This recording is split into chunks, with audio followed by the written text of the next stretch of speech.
And we're back. And in today's Drone Talk, we're going to talk about drone journalism with my friend John Woike, who's been a staff photographer in Hartford Courant for the last 30 years. And 20 years. I'm sorry. That's okay. I'm sorry. It feels like 30. I've been doing it for about 30, but I've only been at the Courant for 20. Yeah. So we just spent a bunch of time talking about drones and how you got into it and your drone business. But I wanted to talk a little bit about drones in journalism and maybe some of the challenges that are specific in this particular use of drones, and maybe some of the stories, some of the things you've seen out there. So how long have you been flying drones for Courant? The Courant, we got a drone back in September of 2017, but we didn't get our insurance for it until probably December. So it just sat there? It kind of sat there, yeah. Oh, there's nothing worse than uninsured drone. Yeah. And, they really need to keep their I's dotted and T's crossed and stuff like that. Plus, it had to go through corporate in Chicago. Yeah. So it wasn't just something that we could do independently here in Hartford. Yeah. We had to wait for everything to get approved through the mothership. All right. Yeah, that's true. I remember. So we do the NBC Drone Ranger program. Yep. So that's for live TV, and that took a while to set up, and their legal has to approve every flight, and Still, really? It has to go through them. They have to sign off on every flight just to make sure it's compliant, and it's good. You know what? Because they may alert us to some issues that we may not even be aware of, and it kind of keeps us in check too. Not that we would be doing something we're not supposed to. Wow, that's a lot of stuff for them to be able to keep in check on a breaking news basis. Oh, those guys are those. Yeah, we still need approval. So if there's breaking news happening on Saturday or Sunday, and the legal's not there, you're bumming. Really? Yeah, with the drones. So that's probably first challenge we should talk about now that we're there. How does that work? I'm the law. You are the law. So it ends with you. Well, ultimately the responsibility is with the pilot, and it's always your license that's in jeopardy in case you do something that's not not allowed or not legal or unsafe. But I see that the big challenge for the news organizations is actually the legality of it and how they set up and what they can do and what they can't, to the point where it really keeps people from getting into this. Yeah. Not that they're not, like, news stations obviously now use drones and the newspapers and all that, but I think that you kind of saw that wave coming in behind everybody else, just because in these larger organizations, their legal departments had to have a look and see what's appropriate and what's not. Right. So what kind of work do you use drones for in Courant? What kind of stories is it? We've been doing some stuff, a lot of business stories, some feature stories.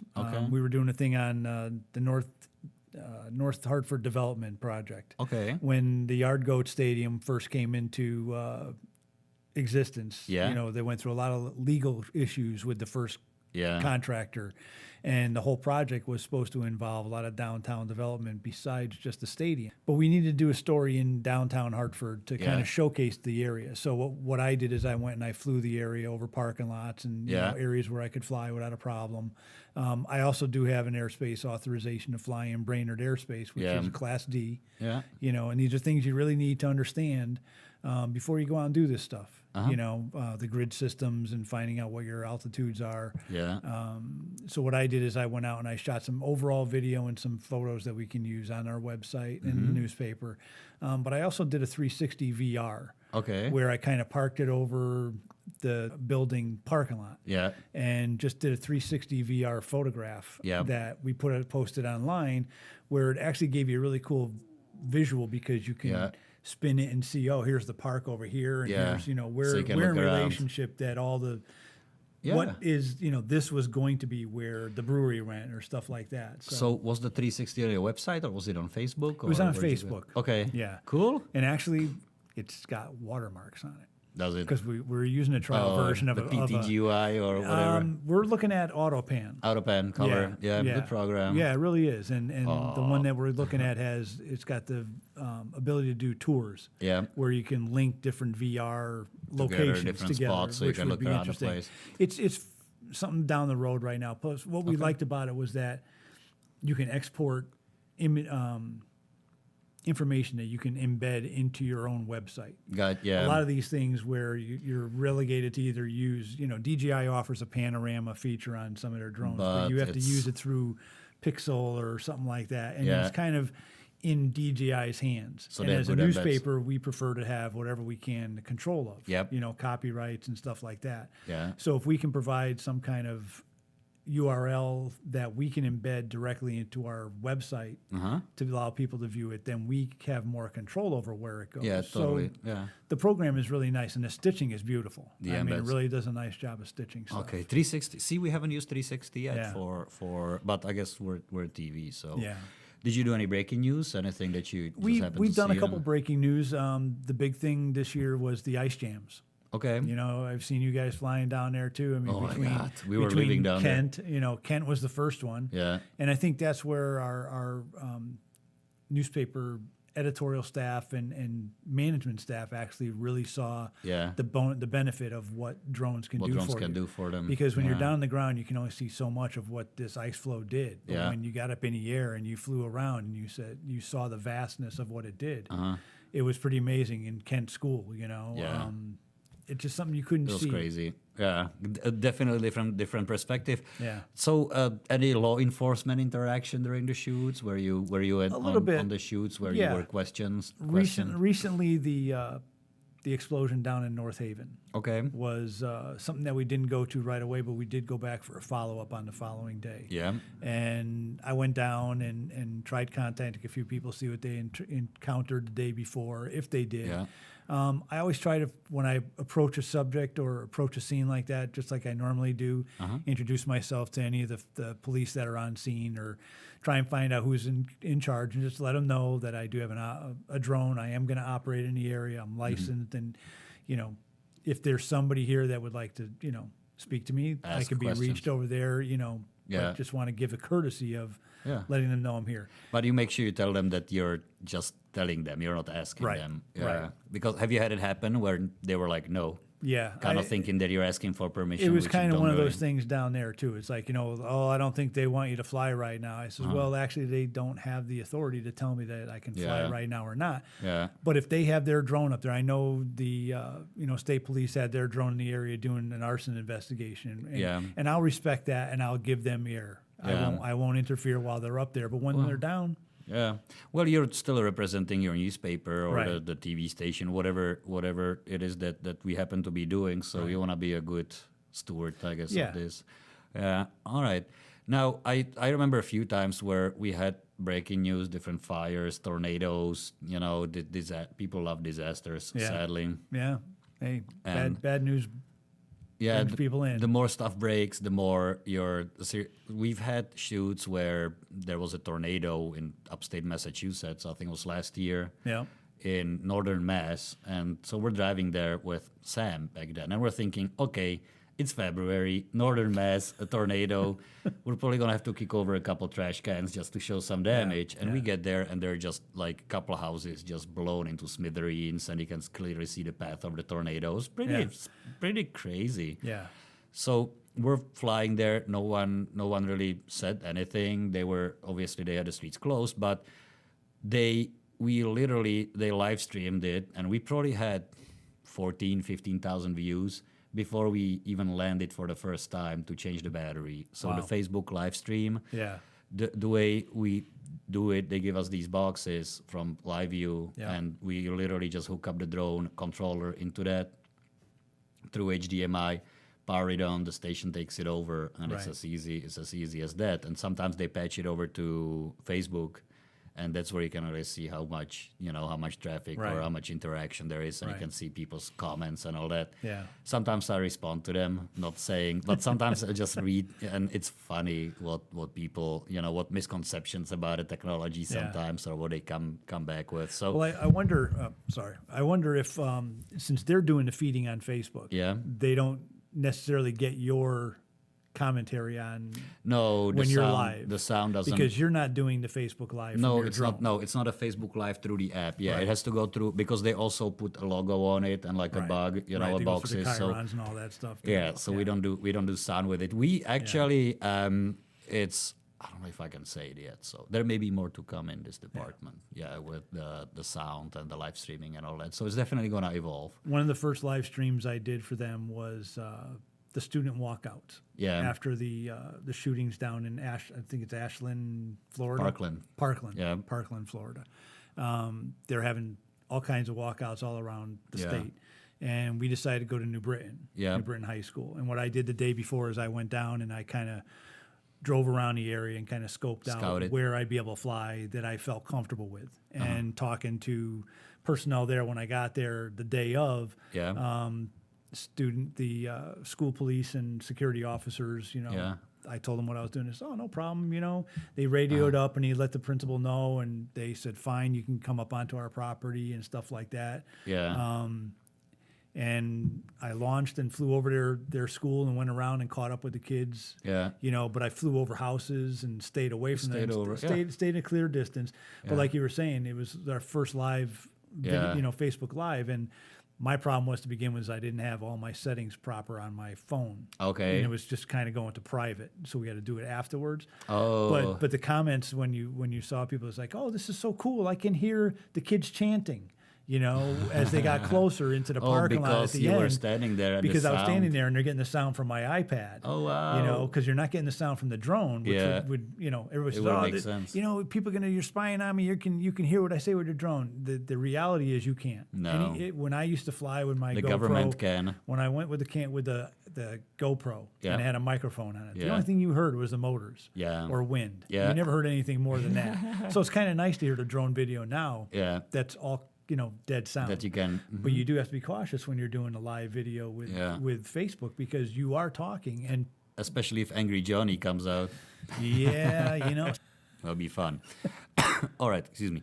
If somebody comes to you and says you can't fly here, let's say they're law enforcement, did you ever pull that card? Do you think it would be appropriate to pull the card that, hey, I'm press, you're restricting press, you can't really do that? Is that a First Amendment issue, you think? It probably is. I have not encountered that. Yeah. I've been pretty fortunate. I've never used that. It's kind of like you call it the nuclear option a little bit, like a last resort, because it's questionable, and now you're talking constitutional rights and all that, and it's just... And I think part of it still comes down to education, is that a lot of the law enforcement agencies out there, they're left with a jumble of laws or understanding, which a lot of them don't. Yeah. The FAA is kind of throwing some of the things into their hands of, kind of policing on them. But they really don't understand. So a lot of times, it's difficult. When I was down in North Haven, even though I told everybody that I'd be flying and this and that and the other thing, and I even went so far as to call the PIO for the state police. Okay, so you do. And, it didn't work in my advantage, because she was like, well, I'll contact somebody on site and then they'll get back to me. Well, I waited while they were flying. Yeah. And then when they landed and I didn't hear back from her, and to this day I still haven't heard back from her of whether I could fly yet. So I think that's where they'll if you give them the control, they'll take it. They'll take it. And we try not to. We do have our First Amendment rights to cover the way we can and cover the story. The thing is, the same rules apply in the air as they do on the ground for us. Yeah. The ethical issues that we follow and the privacy issues that we follow on the ground, we follow in the air. Okay. Let's talk a little bit more about those then, the ethical and the privacy issues. So what if you have like an accident scene or, something bad that happens, and maybe we've had cases where we talked to the police officers and they said, well, like the families were not still notified, and we would appreciate if you weren't shooting this. What do you do in that case? It's a fine line. Yeah. You try to do what you can to still protect anybody and not interfere, but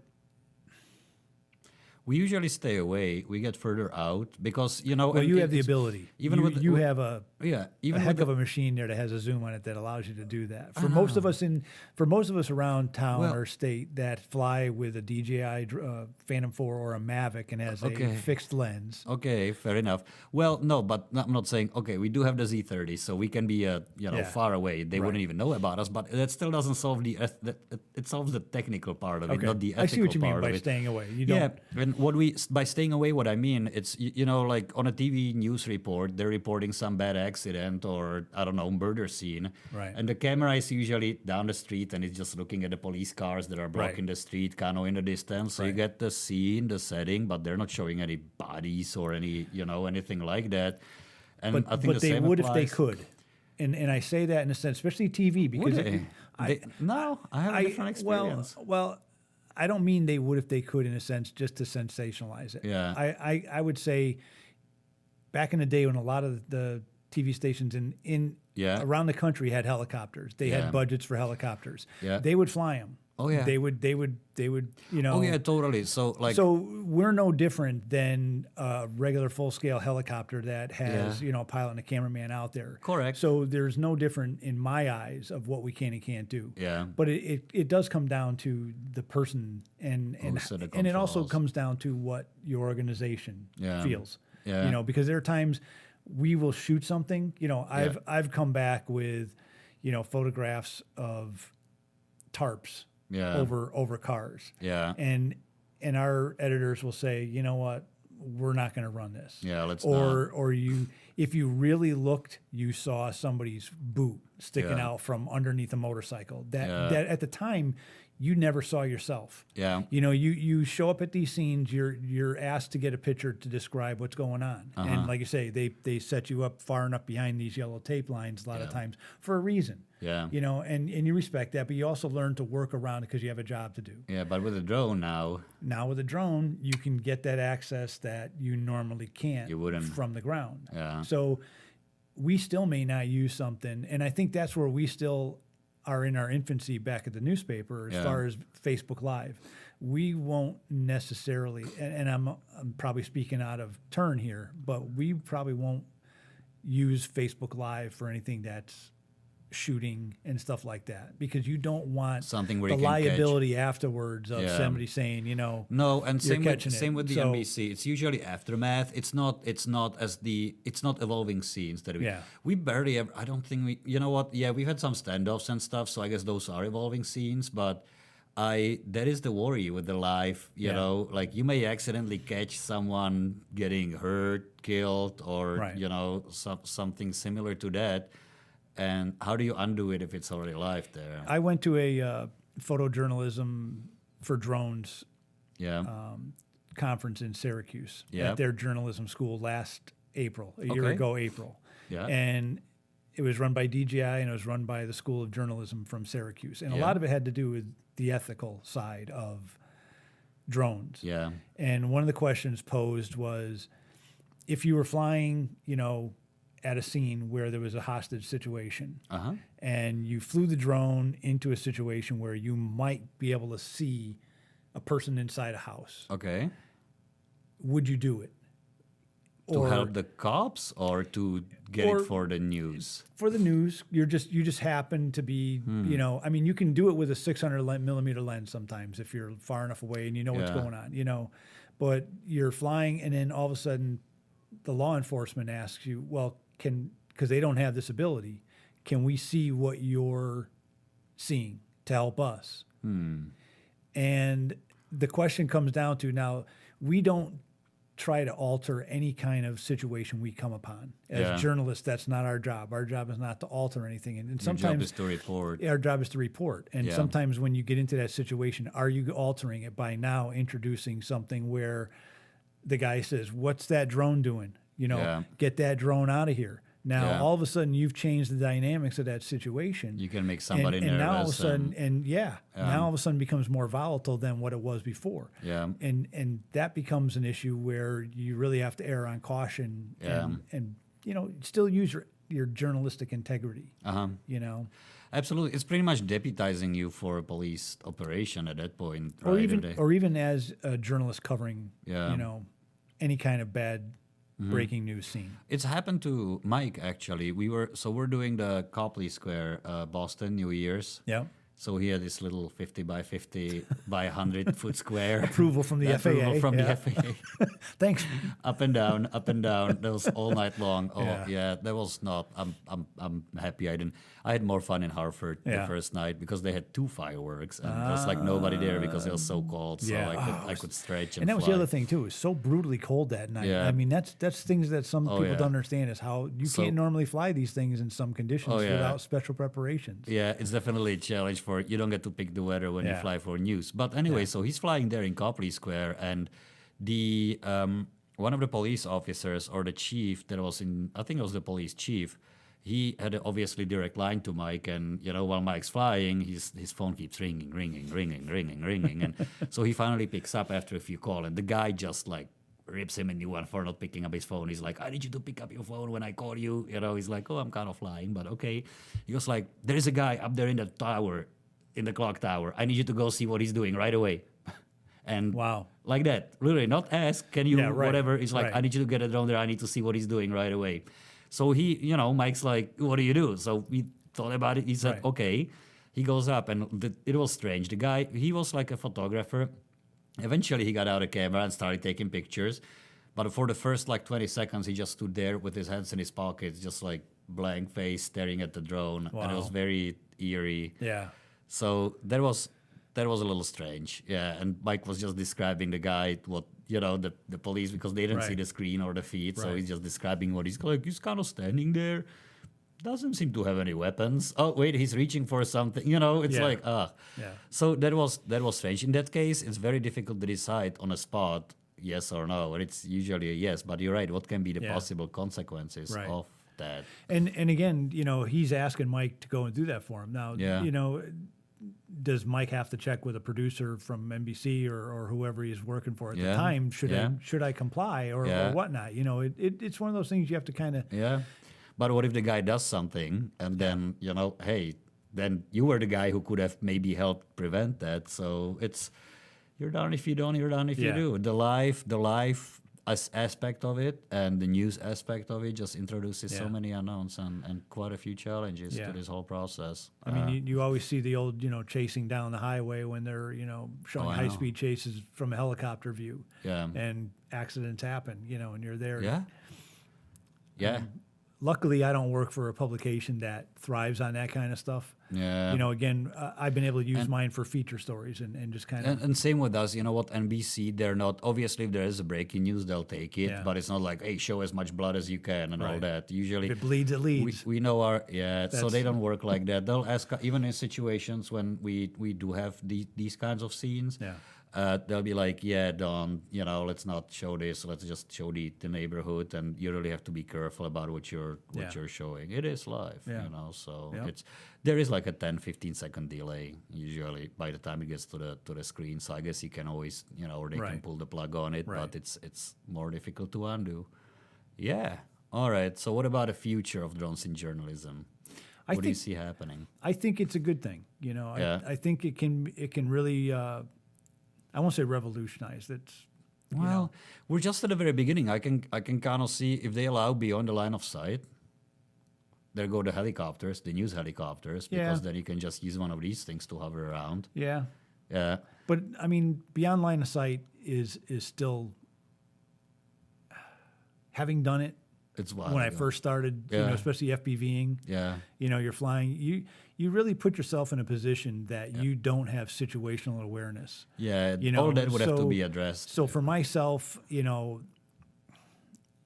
it'd be interesting to do. Yeah. But I don't know how comfortable I am because Well, but now with the goggles and with the head tracking and all that, you can kind of see having a 360 camera setup that's fast enough to feed it back. So you're literally there. It puts you in a cockpit and you can look around as the pilot, or it could be, Yeah. I don't know. We'll see what the future brings. Yeah. I think there's a lot of promise for the journalism aspect of drones. Yeah. Totally. All right. What else? Any other challenges that you've encountered there?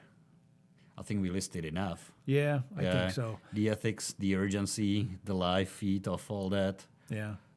All right. I think we're good. I think we're good for the journalism for drones. Yeah. All right. If you guys would like to join the conversation, you can always leave your notes right in the comments beneath this. If you're listening to the podcast, just hit the link in the show notes and leave them at our blog, dronephotographypodcast.com.